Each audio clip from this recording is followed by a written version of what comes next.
Hello and welcome back to my channel. I started shooting 2 other videos for this week. I started a plant chores video, and I'm supposed to have a makeup video done, but I started it. And neither one of them is done in time.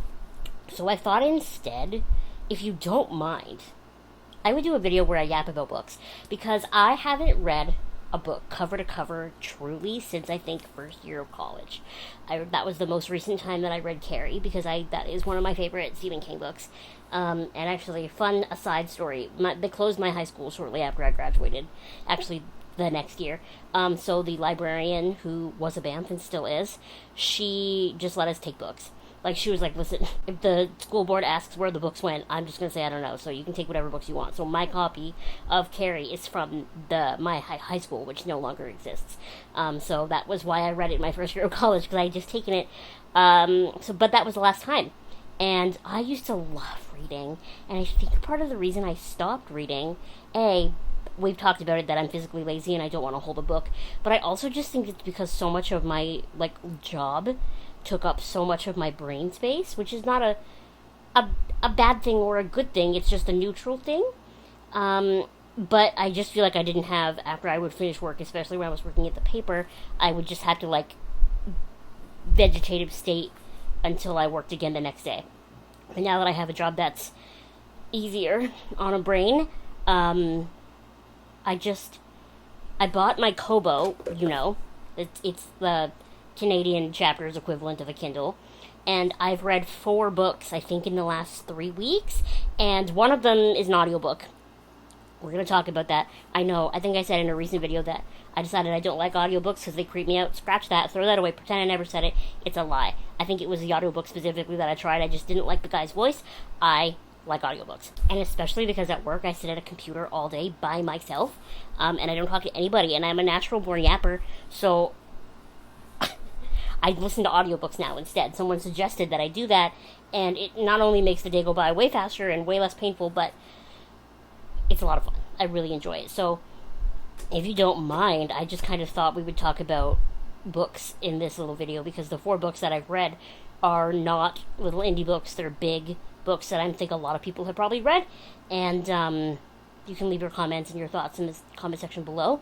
I will put timestamps in the description box of kind of when I start talking about each book and when I end, so that if you want to skip over a book, you can, especially if it's a book that you haven't read and you want to, and you don't want me to accidentally spoil it. I'm going to try to not spoil any of them, but I can't make you any promises. Sometimes I just can't shut up. So, yeah. That's what we're going to do in this video. I'm going to yap about the books that I've read. And I even kind of, I turned my lights on behind me, and I really wanted, a warm beverage in a mug, because I thought that'd be cute. But I'm just not really a warm beverage girl right now, because it's so hot out. But I did grab my blankie. This is my Joanne Fabrics blankie. You have the wrong side. See, it's just, potions and stuff. And I just kind of thought it'd be cute. Maybe it's not cute, though. Maybe I just look like I'm wearing a muumuu. I don't know. I just feel like maybe if we talk about books and we're just, cozy, pretend I had a little drink, right? That would be cute, I think.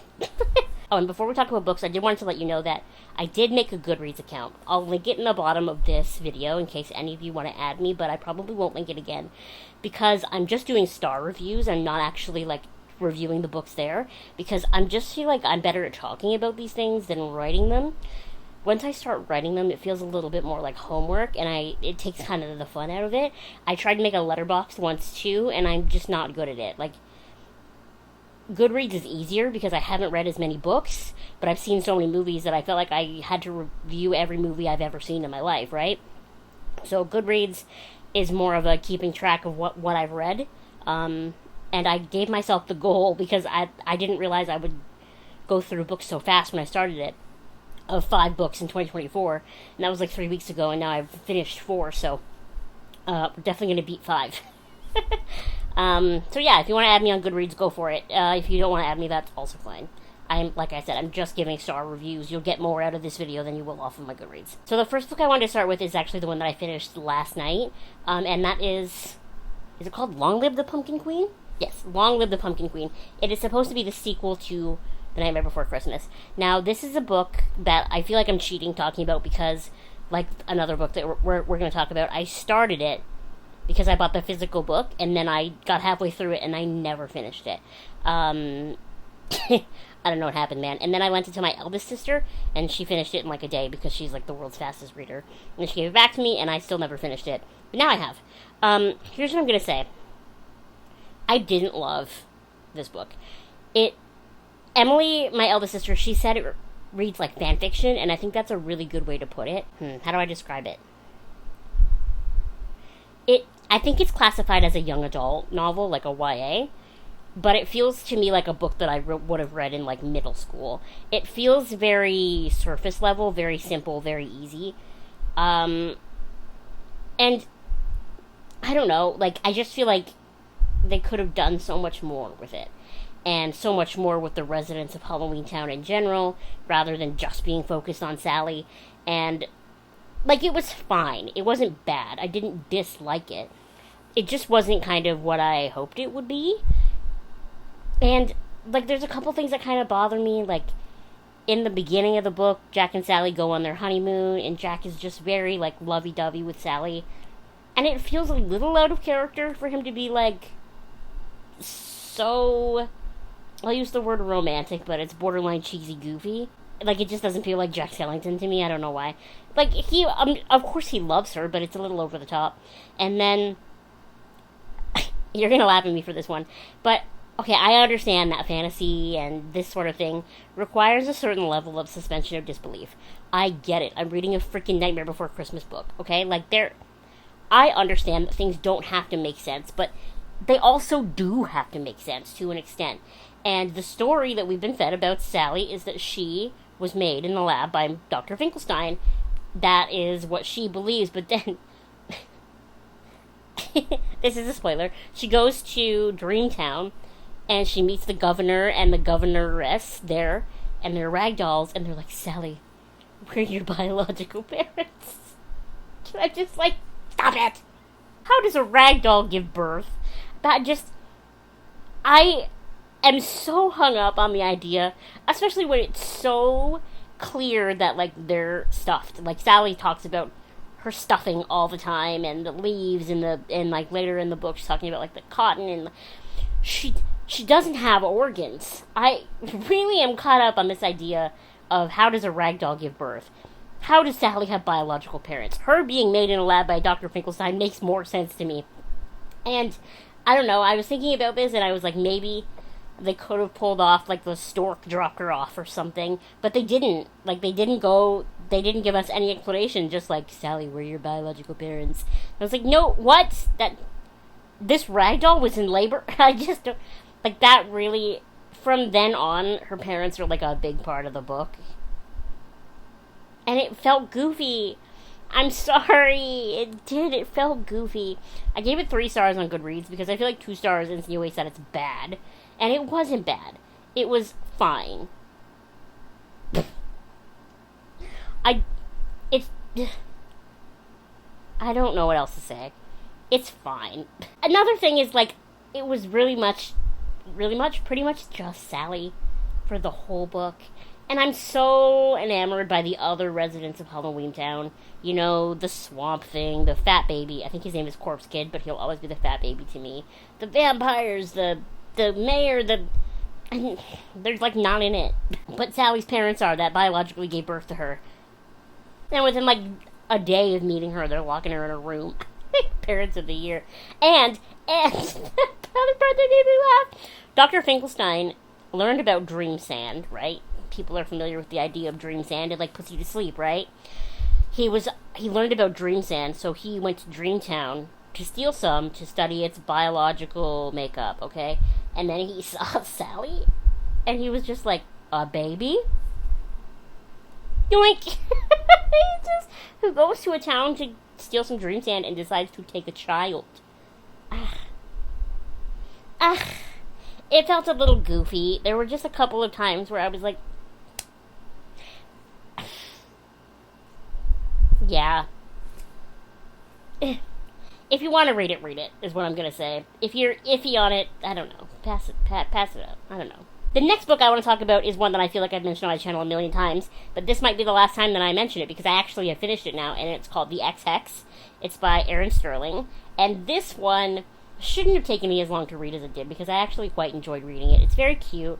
It's very, I'm going to call it light, because even though there's, like, stakes in the book, and there's, like, magical things happening, I feel like it was very background. Most of the book is about the romance and the sort of witchy town and the witchy school and the witchy shop that our main girl Vivian's family runs. The actual, like, the big bad, the actual Hex, it was sort of secondary. But it was, like, the book was so cute. I really enjoyed reading it. It was a really easy read. It was fun. And there is a second one, so I probably will read it once I'm done, like, the current couple of books that I really, really want to get through. So it was fine. And I feel like I apologize for how long it took me to read. I'm going to blame it on being physically lazy and not wanting to hold up the book, because once I had a Kobo, my, like, e-reader, I was just going through it. Like, it's fine. It was, like I said, it was cute. It was fine. I'm such a prude. I'm such a delicate baby that there was a lot of sex, but it wasn't graphic. So it was okay. I wasn't like, should I be reading this in public? It was fine. But yeah, it was. I gave that one 4 stars. It was good. I enjoyed it. It was a nice, like, light, magical-y book. They own a magical shop. She's a witch. She accidentally hexes a boy who wronged her. And then bad things keep happening to him when he comes back to the town as a result of this hex. And that was the big bad, and I was like, I don't really care that bad things are happening to this guy.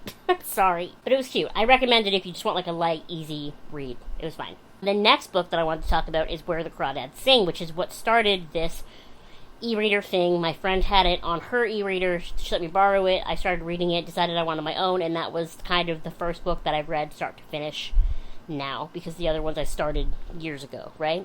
Where the Crawdads Sing is a really good book to have gotten me back into reading, because it's also a fairly easy read.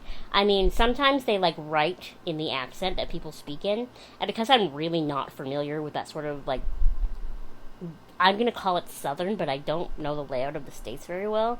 Is Carolina Southern? I don't know. But I just don't really know those accents very well, so sometimes I would have to, like, really fight to figure out what they're saying. And that was only a couple times in the book. Overall, it's a very interesting book. I really quite enjoyed it. And then once I finished it, I did watch the movie, because it's on Netflix now. And I am proud to tell you that the movie is pretty much just the book. Anything little that they changed was just that little, and they changed it for reasons that I think make sense. Like, it feels like they changed it just to help with the flow of the movie, and I mean, I get that. It was good. It was cute, you know? The book spans the whole life of our main character, Kaya, from the moment she's 6 years old and her mom just walks out, leaving her and the rest of her siblings with their abusive father. Hello! I get it. She was having a mental break. She didn't really know what she was doing. Still. And then, basically, the book ends when Kaya dies of old age. Like, It didn't feel like there was a lot of unnecessary filler to me. Like, it felt like everything that you read about in this book was necessary and important to the story and was interesting. There was no parts where I was bored. And I just really love stories that play into the idea of a woman being very smart, and maybe smart in an unconventional way, and people around her aggressively underestimating her constantly. Because Kaya, you know, she lives in a marsh. She doesn't really talk to other people. And she never went to school. She never really interacted. She never did this, that, the other. But she's very smart. And she ends up, this is an unimportant spoiler, but, like, making her money by, you know, writing books about, like, nonfiction books, encyclopedic type books about, you know, the creatures that live in marshes and their life and that sort of thing. And, like, she becomes an author in that way. And I just think that is so cool. In the very beginning of the book, we learn about, like, I think it's actually how the book starts. We learn about the death of this guy, Chase Andrews. And the police find his body and they're trying to decide if he was murdered or if he died accidentally. And then it cuts to Kaya when she's 6. And then it cuts back to the murder investigation, and then Kaya when she's 10. And it kind of, the timeline goes back and forth non-linearly like that until eventually they kind of meet up and we get to the trial where she's accused of murdering him. And it's just it's a very interesting layout of the book. Typically, I'm not a fan of non-linear storytelling like that because I'm dumb and I find it hard to follow. But this one was really easy. There was always, like, years there. And I enjoyed it. Like I said, it was a really good book for me to come back to books 2. Does that make sense?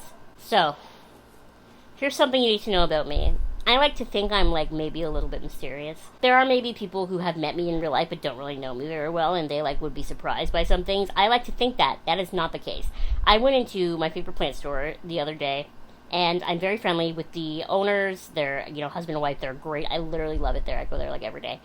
And the owner, she looks at me one day. She looks me up and down. She goes, Abby, did you read Twilight? Like, it's just I'm so obviously a girl who read Twilight. And I was like, yeah, I did. And she tells me I need you to read or listen to the audiobook for A Court of Thorns and Roses. Like, this is actually, like, not a request. Like, this is a demand. You have to do it. And I was like, okay. And so I downloaded it on Audible, and that was what started this audiobook thing. Because I'm at work for 8 hours, so I might as well listen to audiobooks. I'm already done A Court of Thorns and Roses. I'm halfway through-ish Court of Mist and Fury. By me recording this on Wednesday night, this video goes live on Friday. I might be near the end at that point, if we're being so honest. These books, how do I describe them? I find them very interesting. They were described to me like sort of Twilight-y, but with fairies, and also sort of a Beauty and the Beast type story. There are definitely elements of it that sometimes I find a little cringy and a little bit goofy. But those elements, I am aware that 16-year-old Abby would have ate up. She would have loved it. And 30-year-old Abby kind of side-eyes it a little bit, but I'm actually really enjoying it. And it's interesting because this is a mild spoiler. But because I wasn't a reader, I didn't ever end up on Book Talk. I never saw any of the ACOTAR things out there in the world. I kind of went looking for a couple, hoping to not get spoilers. And I'm aware that the internet doesn't like Tamlin, but I obviously didn't really know why. But I know why I didn't like him based on the first book, and it's kind of the same issue that adult me has with Edward Cullen. And that is that so much of Bella's infatuation with Edward has nothing to do with Edward. It's just his vampirism. It's his smell, how beautiful he is, his skin, blah, blah, blah. Like, I feel like she never really actually learns too much about him as a person. She learns a little bit here and there, but that's, like, never the focus. And he's just, like, aggressively protective all the time, is the word I'm looking for. And she sees that as a positive, but adult me, at least, feels like that would get really old really fast. Especially when Bella becomes a vampire, I bet you she'd probably like, alright. And adult me feels like Edward and Bella would end up divorced because she would want to have fun, and he'd be like, no. Like, he would just be such a stick in the mud, and she'd be like, no, I want to go out and be crazy, and he would not let it happen. Okay, if the frame just changed, it's because my camera stopped recording. But what I was saying was the fun thing about ACOTAR is that in this second book, at least as of where I am now, they're kind of addressing that, and kind of, Farah is kind of noticing that maybe she fell in love with Tamlin and was going to marry him and all this stuff without really learning too much about him. And, like, you can know somebody's backstory and still not know too much about, like, who they are as a person and their personality and that sort of thing. And that's kind of what she's coming up with, right? And I find that so interesting, and I love it because I feel like the first book satiated the 16-year-old Abby that still lives inside of me, and then the second one is kind of playing to more 30-year-old Abby, who's maybe a little bit more logical and a little less goofy. And I'm really enjoying it, and it's fun, and it's interesting, and it's not difficult to follow, even while I'm working at the same time, which I always thought I was a girl who couldn't do two things at once like that, but I am learning that I can. At least I hope I can. I mean, I haven't had any work reviews where I've accidentally typed about fairies. But, oh my gosh, can you imagine? I did accidentally spoil, like, 2 things for myself. Because I made the mistake of Googling 2 characters because I couldn't quite picture them properly in my head. And I wanted to see fan art. And but it wasn't even, like, big spoilers that I gave myself. So, it's fine. It's very interesting to read, like, a series that is so beloved and so popular and so big, and to, like, not know anything going into it, not have anything spoiled. Especially with TV shows, usually I go into them knowing everything anyway. Like, I'll never watch The Office. And not because I'm not interested, although, to be honest, I'm not really interested. It's not my kind of TV show.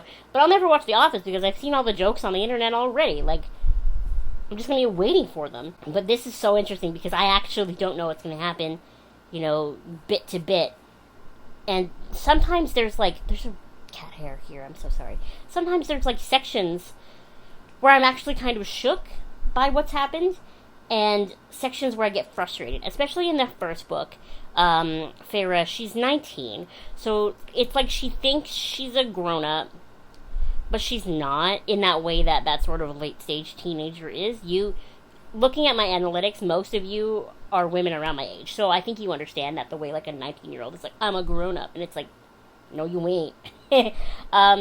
And she'll think something, she'll think, I wanted to ask him this, but I didn't, and I'm just bitch, just ask him. Just say it. And I feel like with her situation in the second book, now that she's with Rhys in the Night Court, I feel like she does less of that sort of wishy-washy situation and less of that, I wanted to ask him, but I didn't because I was afraid of what he would say. Now she's just blurting shit out, and I'm that's what I want. I just want you to say stuff. And it is very much more enjoyable. Here's the thing, though. I do have a history of preferring the sequel to books than the first one. Catching Fire is my preferred Hunger Games. Chamber of Secrets, New Moon is my favorite Twilight. I think maybe The Lion, the Witch, and the Wardrobe. That's hard because I do love Magician's Nephew, but Lion, the Witch, and the Wardrobe is a classic. I read a book series when I was a youth. What's it called? I have them up there. Are they called Marked? Is that what they're called? I remember they're by PC and Kristen Cast, and they're about a vampire school.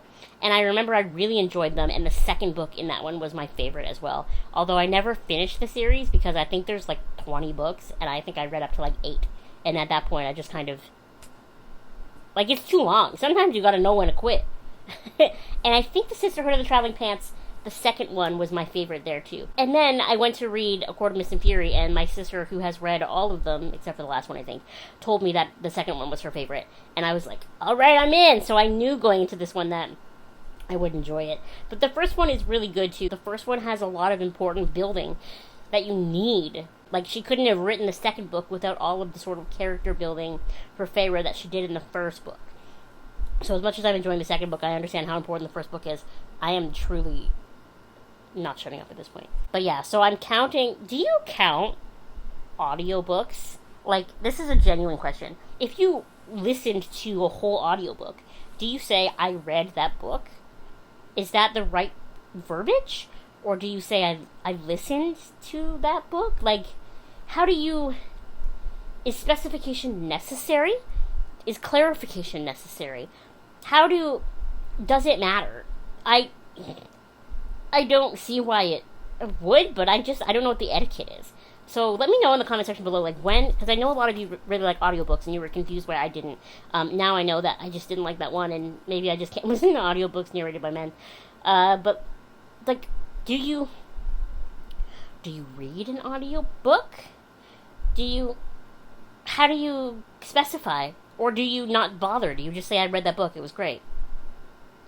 I don't know, man. I always also thought that I was the girl who couldn't read 2 books at once, but I think having one audio-ily and one that I can read, having 2 different medium, basically, helps keep them separate in my head, because, I'll be at work and I'll listen to A Court of Mist and Fury at this point for 4 hours, and then it's my lunch break, so then I switch to my Kobo and I read a book there, and then I switch back after lunch. And it's actually fine. I always thought they would mishmash together in my head, but they haven't been. But I will say it was funny because there's a section in A Court of Mist and Fury at the beginning where Feyre is trapped in a mansion. And then at the same time, yesterday, I was reading The Pumpkin Queen, and Sally was trapped in her room because her parents had locked her in there. And it was funny because I was switching back and forth, and both books were just she's trapped, she can't get out, she's locked in. And I was what is going on? Everybody is trapped. It was just very funny that the same thing was happening in both places at the same time. Anyway, those are my reviews and my updates on the 4.5 books that I have read in just a couple of weeks. I can't wait to show you what I've read in the next couple of weeks. Like I said, Court of Mist and Fury, we're going to go through that whole series probably on audiobooks. And then I also really want to read... Hold on. I already don't remember. The Ex Hex book already. I did tell you about that. Legends and Lattes is another book that I have on my Kobo. That one, I think, is supposed to be like a very Dungeons and Dragons-y book, but it's supposed to be like a very cozy read about like a bakery of sorts. I don't know. I also bought The Very Secret Society of Irregular Witches and put it on my Kobo, because that's a book that I did buy the physical copy of and then never even cracked open, never even started to read it. But it looks cute. It gives me the same vibes as the Ex Hex, so I'm looking forward to reading it. I also did buy Slewfoot on my Kobo, which I'm really looking forward to reading. I did look that one up on Goodreads, and one of the comments, like the reviews, defined this book as I support women's rights and women's wrongs. And I think that sounds like the perfect book for me. It's about, like, 16th century, like, during the witch trials, and this witch, whose name is Abatha, makes a deal with the devil to, like, protect her farm or whatever. It sounds spooky, so I think I'm going to save that one for closer to October. So Legends and Lattes, The Very Secret Society of Irregular Witches, and then what do I have on my wish list? I feel like buying books on my Kobo is, like, accidentally, like, too easy. I'll just do it and then, like, not even think about it. The Kiss Curse is what the Ex Hex book is called. I also have Practical Magic on here, like, on my wish list, which is one of my favorite movies of all time. I think my rule is going to be that if I love the movie and I've already seen it, I'm not going to read the book, because if I already know what's going to happen in the story, I'm not really that interested to read it. But Practical Magic, I think, is going to be my exception, right? And then the only other one that I have on my wish list here is called The Spell Shop. This is a pretty new book that just came out recently, and it sounds perfect, to be so honest with you. Let me read it to you. Join Keela, the librarian, and her assistant Kaz, the sentient spider plant, as they navigate the low-stakes market of illegal spellmaking and the high-risk business of starting over. Keela has always had trouble dealing with people. Thankfully, as librarian at the Great Library of Elysium, she hasn't had to. She and her assistant Kaz, a magically sentient spider plant, have spent the last 11 years sequestered among the Empire's most precious spellbooks, preserving their magic for the city's elite. But when a revolution begins and the library goes up in flames, she and Kaz save as many books as they can carry and flee to a faraway island Keela was sure she'd never return back to, her childhood home. Keela hopes to lay low in the overgrown and rundown cottage her late parents left her and figure out a way to survive without drawing the attention of either the Empire or the revolutionaries. Much to her dismay, in addition to a nosy and very handsome neighbor, she finds the town neglected and in state of disrepair. The Empire, for all its magic and power, has been neglecting for years the people who depend on magical intervention to maintain healthy livestock and crops. Not only that, but the very magic that should have been helping them has been creating destructive storms that have taken a toll on the island. Due to her past role at the library, Keela feels partially responsible for this, and now she's determined to find a way to make things right, by opening the island's first ever secret spell shop. Doesn't that sound so cute? I want to read that one so bad. I think, like, whenever I need, like, a cozy one, maybe in the winter, that'll be when I read that. I also don't really have a spider plant right now. I just have, like, cuttings in the water on the side of the gecko tank, and I feel like I need to have a spider plant when I read that one. So, we'll get there eventually. Anyway, this has been a chatty book video with my blanket, and I should have had a warm drink, but I'm so sorry I didn't. What books have you been reading? I know that a lot of bookish people watch my channel. Oh my god, am I a bookish person? I think I'm becoming bookish. I know that a lot of you really like books, and I'm interested to hear your thoughts on my thoughts and your thoughts in general on books and what you're reading and what you're up to, and I just want to know what you're doing these days. What you're reading. What should I read? Let me know. I love you so much. Thank you so much for watching, and I will see you in the next video when I finish those other two that I started. Bye!